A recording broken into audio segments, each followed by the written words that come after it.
Here in Williston, North Dakota, winter is starting to freeze out autumn, but records continue to be shattered. A labor force that's quadrupled the last 5 years. And here in the Bakken, 1 million barrels of oil a day coming out of the patch. But with that, darkness. Crime is up 120% here in Williston. And in the oil patch, a dirty little secret called sex trafficking. Tonight, the faces of the victims, the survivors, and what North Dakota is doing to save them. Coming up, Trafficked.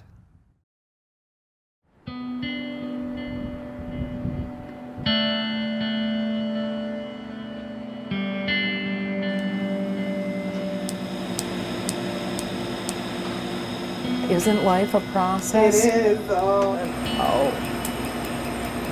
On Fargo's downtown Broadway, She's going fast. She's going fast. the welcoming sound of one woman's past disappearing. Oh my God. 28-year-old Danielle John is here at Vanished Inc. as a survivor, Oh, it feels so good. not a victim. Now, is there any medication change? And today, Renee Danielson helps Danielle begin the process of removing tattoos her sex trafficker made her wear. They were brands. They were a lot like, you would brand a cow. That if this symbol was on us, we belonged to him. C-O-W. After the 4th treatment, a lot of this could be gone. That's right. She and other women under the control of one high-profile sex trafficker were branded with his signature tattoo, a horseshoe and a nickname. 1, 2, 3. Either cowboy, horseshoes. I had a very large tattoo on my back. Cowboy, the sex trafficker who controlled Danielle for so long, is Alex Campbell, known to his girls as Daddy. He even forced them to get full back tattoos with, In more words than none, it is the rules kind of and what he expected of us. It was like his scripture for his family. Because in his mind, he was God. And so that's what this was. Campbell is now serving life in prison for sex trafficking and extortion. There was fear, I think, for the first few months after I got out of that life. Fear, of course, of him coming back or finding me or someone else finding me. And then it turned into guilt, shame of the things that I had done, what I had put my family through. This single parent of 3 grew up in Minnesota, struggled as a teen, and was trafficked at age 18. It was all about being controlled with no way out. That I really became under the mind control, the brainwashed. I had truly believed everything that he was telling me was what I wanted, and I did. In my mind, I did. It wasn't until after I found, recovery that I found that no, that wasn't my mind working. I was just completely brainwashed. With Alex, all business, the sex business. It was scary.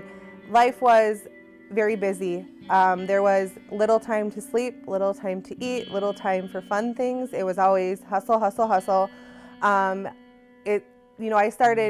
started in strip clubs. I went from strip clubs to escorting. I went from escorting to massage parlors, and that's basically where we kind of my whole story stayed, was in the massage parlors and opening up different type of businesses like that. And it was from basically sun up to sundown. You'd get there 9 o'clock in the morning. You wouldn't get home till 10. Shower, sleep, maybe have something to eat, and you're back at it Monday through Sunday.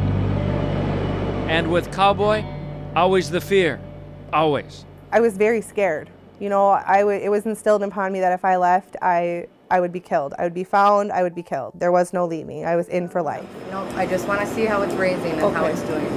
And so that is why a trip to the laser tattoo removal shop in Fargo is life-changing. It's overwhelming. It's amazing. That's one of the biggest burdens I have, is looking in the mirror and seeing these every day. And it's not just once a day. I see them multiple times a day. And to remember the pain that goes along with them. I've done a lot of mental healing and soul healing, but physical healing, this is just that next process. And I'm willing to give it, as long as it takes to have them gone and not have to look at them and remember that. And why the women at Vanished Inc., so moved by her story, offered to remove the tattoos free of charge. I think she is the bravest person I've met. Brave, brave, brave. And if I can, you know, you always think, what can I do in this world? How can I be a part of making this world better? And because I have this machine, I knew I could help her. I mean, her and her daughter have just been more than willing to help me in this next step in my journey. And it's been, I don't know, she's an amazing lady. And Danielle is realizing that it's all a process. Not only the months it will take to remove these tattoos, but recovering from the sex trafficker who controlled and held her down for so long. The inside scars will never heal. You know, and it's like those scars, my story will never change. It will always be my past. We can take these off you and get you comfortable. Before this, she covered up some of the brands with flowers. It sent a powerful message. And there's the lotus flower on my back because they're beautiful things. You know, I can make beauty out of such a horrid past, you know, and a life that I lived. And with that, then hopefully I can help someone else or show them that you don't have to live like that. You don't have to be ashamed or scared. The 3 children she raises are always on her mind as she returns for these laser visits. It's a big thing, you know, that my kids see him and they ask, you know, they wonder why. My oldest son, he's reading now, you know. And so I do try to keep a lot of them, like especially the scroll, covered when I'm around them. But they wonder, you know, so if these tattoos are gone, you know, then they don't have to wonder about that cowboy. That cowboy is not something that, I don't know, holds mom back. Because they've seen me cry over him too. For Danielle, the shame and guilt she lived with as a sex trafficking victim is now fading, like her brand. I heal every day. You know, for the first few years, I replaced my feelings and my guilt and my shame and everything inside with, you know, drugs and alcohol. Now I've been able to kind of live life beyond that. Now raising her children, going to college to be a social worker, Danielle is not only healing, she's discovered a purpose. Now I've been able to kind of live life beyond that, deal with my emotions, deal with the psychological effects that it's had on me, and you know, now live life and not just exist and not have my past define my future. When we come back here in the Bakken, victims of sex traffickers want out. But who is here to help them? Where can they go? Find out when we return.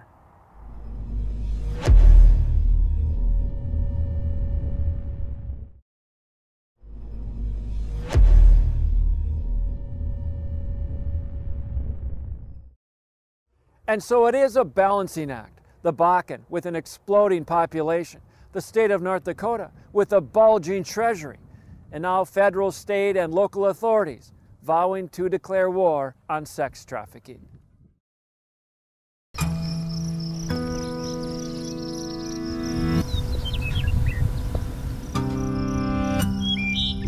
No wonder Teddy Roosevelt called Western North Dakota perfect freedom. In these badlands, Roosevelt wrote, "The romance of my life began."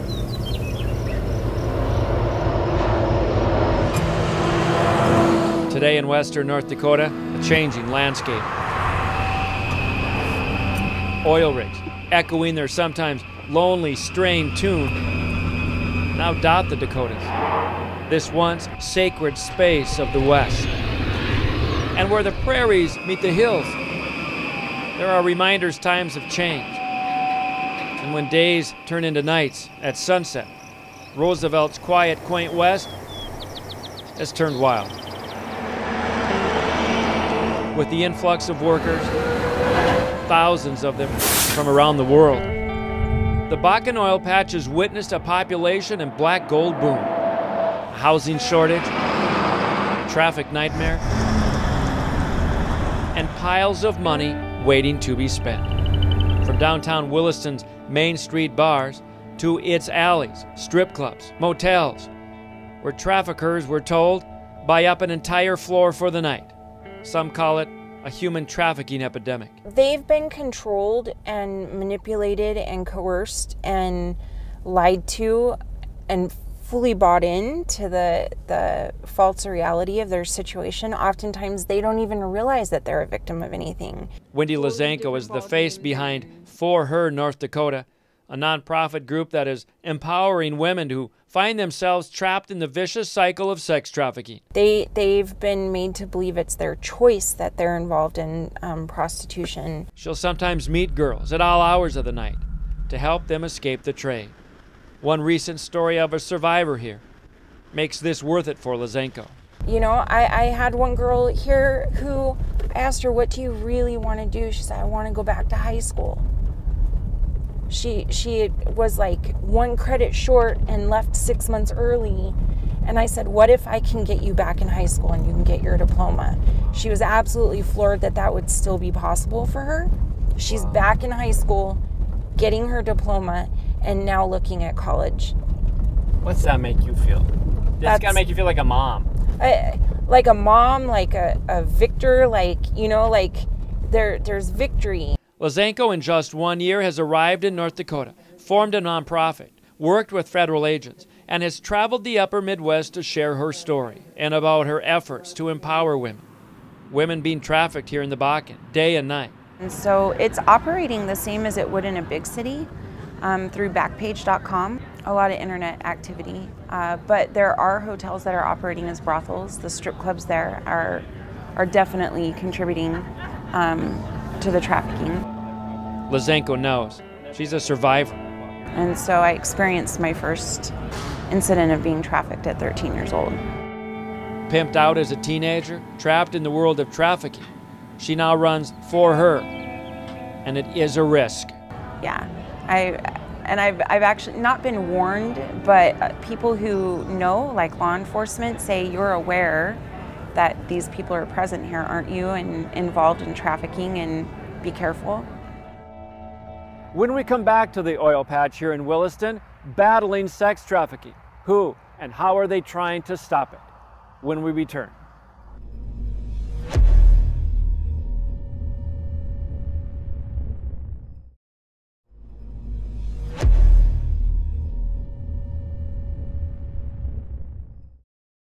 Like buffalo stampeding across the old Dakota prairie, law enforcement in this part of the state was initially knocked off its feet when organized crime and sex traffickers first moved in. Now it appears battle lines are drawn. 4794 dispatch. 1024, 108. Law enforcement here in the oil patch has watched quiet, small towns in the Badlands grow into mini metros. Growing pains. It's getting better, but with a lot of guys making a lot of money, it's unfortunately a side effect that's going to happen. We rode along with Williams County Deputy Jake Manuel. It's not a small town anymore, it's a pretty big city. The building's catching up with the actual population, and you know, it's big city problems now. And a lot of people forget, you know, just because it was such a quiet little town, you know, 5, 6, 7 years ago, and now it's not. It completely changed. And law enforcement across the board. Dispatch 4956. From the FBI, North Dakota BCI, and county and local authorities have teamed up through multiple training sessions across the Dakotas. Undercover operations. From Bismarck to Fargo to Sioux Falls, all to develop a multi-pronged approach to combat trafficking.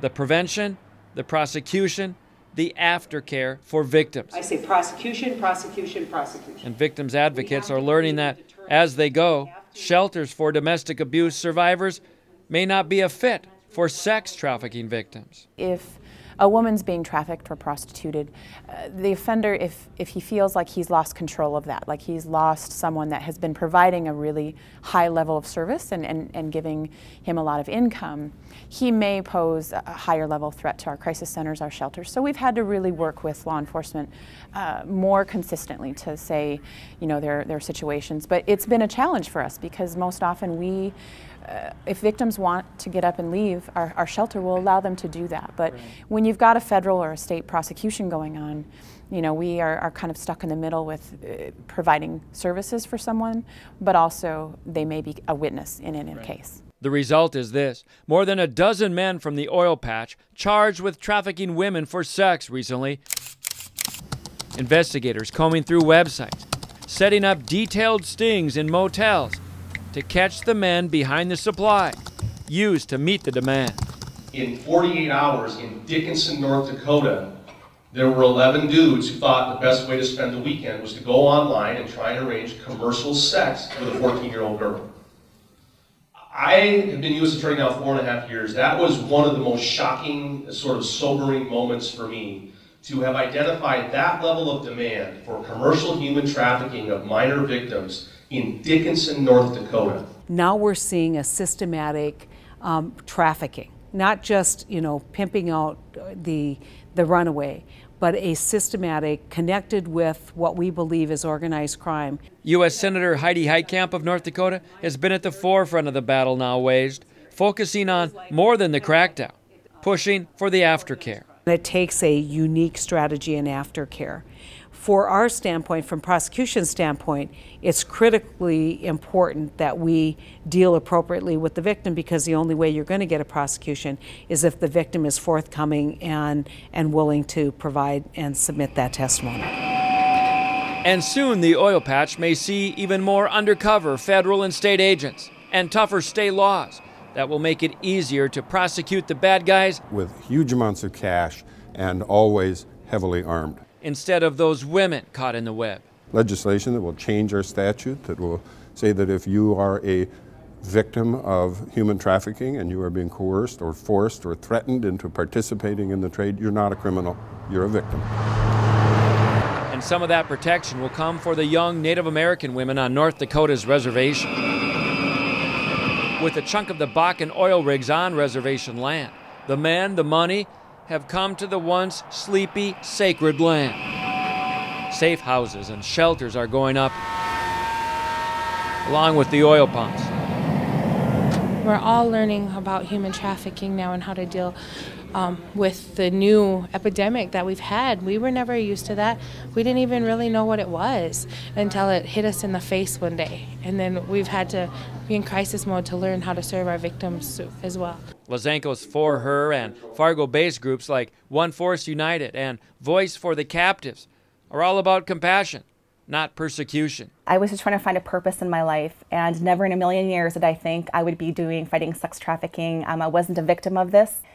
To me, this is the most evil, the darkest evil that's around right now, and it broke my heart into a billion pieces, and I can't not do anything anymore. That's not an option for me. For the last year, a team of journalists from Forum Communications has spread out across the tri-state area and beyond, documenting the obvious online supply of sex that sells. What are you seeing even in the morning? We already have 21 ads for Williston just posted this morning for commercial sex in Williston. Interviewing those who are living the life, combating the problem, and healing those hurting. So we feel it's important for our readers to, really understand that this is happening, because the police can't be everywhere, the prosecutors can't be everywhere. It's really the hotel workers, the public that can, bring up tips and really be a key part of solving this. Forum Communications reporters Amy Dalrymple and Catherine Lim have joined a team of forum photographers going to summits and meetings with players involved with the sex trafficking world in the Bakken. And I think it's important to cover it because a lot of people, especially in North Dakota, look at this as willing prostitution. They say the women are just here to make a quick buck and they're all happy to do it. That's the biggest obstacle we're going to have writing the stories, is conveying kind of the anger and the sadness that we've felt in some of these interviews. And it's not just the Dakotas. The team even documented this rally in the Twin Cities, a march to call attention to sex trafficking, including women who are now survivors. So he took me to these bars and made me feel really grown up, and giving me lots of compliments, and then, yeah. A few hours east of the oil patch, Fargo-Moorhead is now starting to see a disturbing trend. There's a lot of recruiting, I think, that occurs in this area. More than we think. More than we think.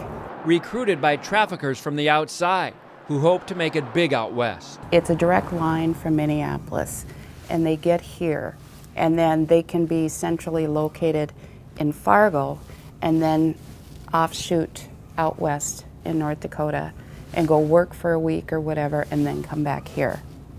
But there's a lot of business in the Fargo area right now. Even people know I can go too. And we saw it firsthand. 21-year-old Jane, a single mother of one from Fargo, is currently being trafficked in the oil patch.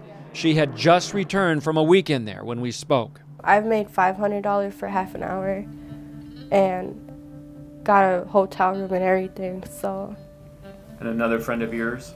I made $2,000 that night.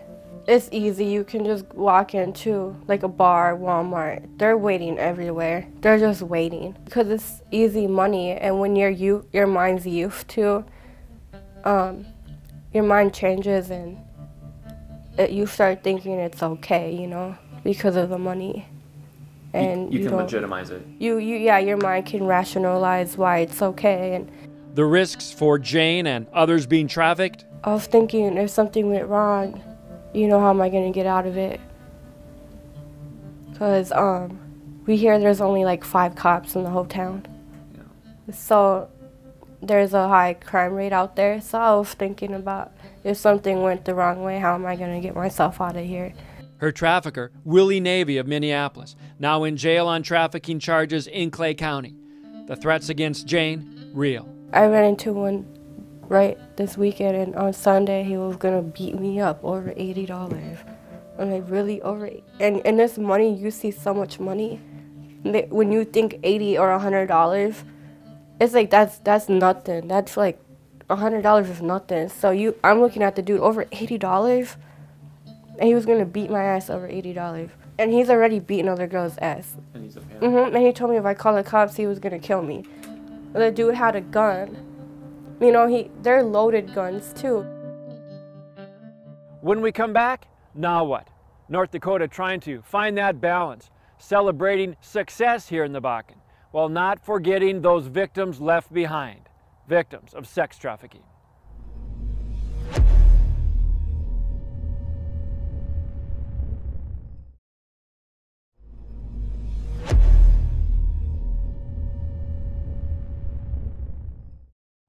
Sex traffickers can forcibly hang on to their victims for years, a powerful grip, leaving behind physical and mental scars.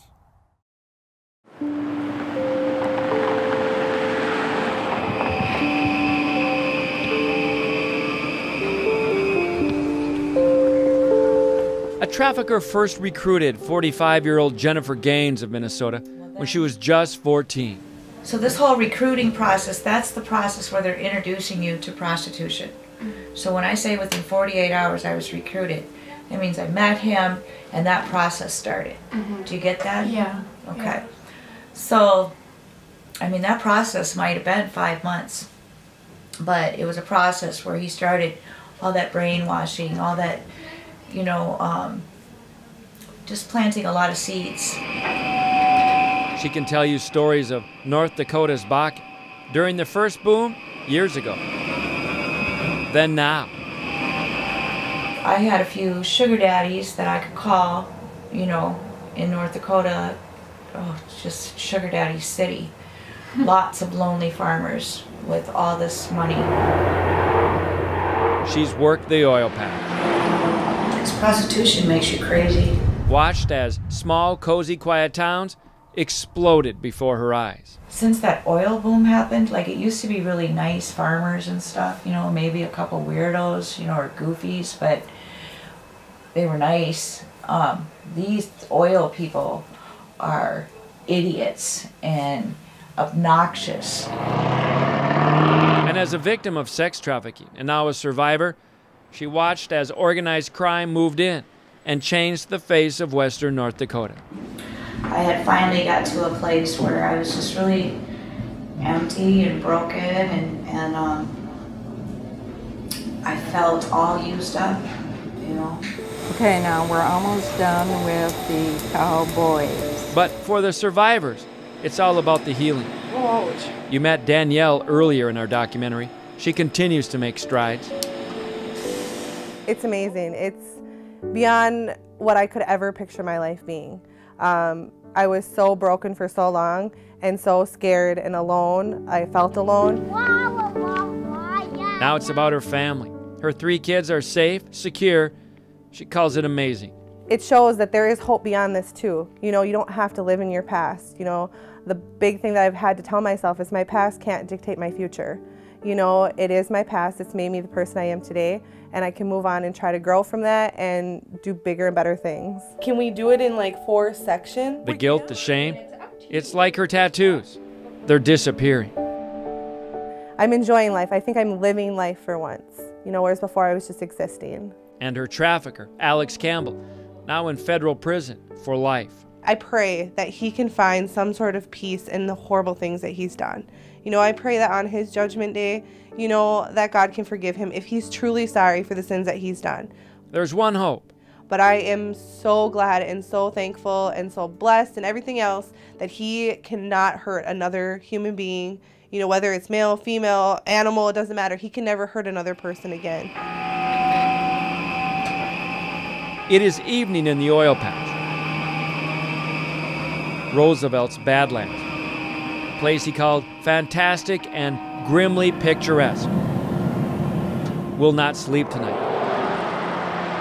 The oil patch hardly rests as the flares light up the night sky. The oil rigs and pumps work overtime. And the Bakken's secrets are lost out here in the Wild West.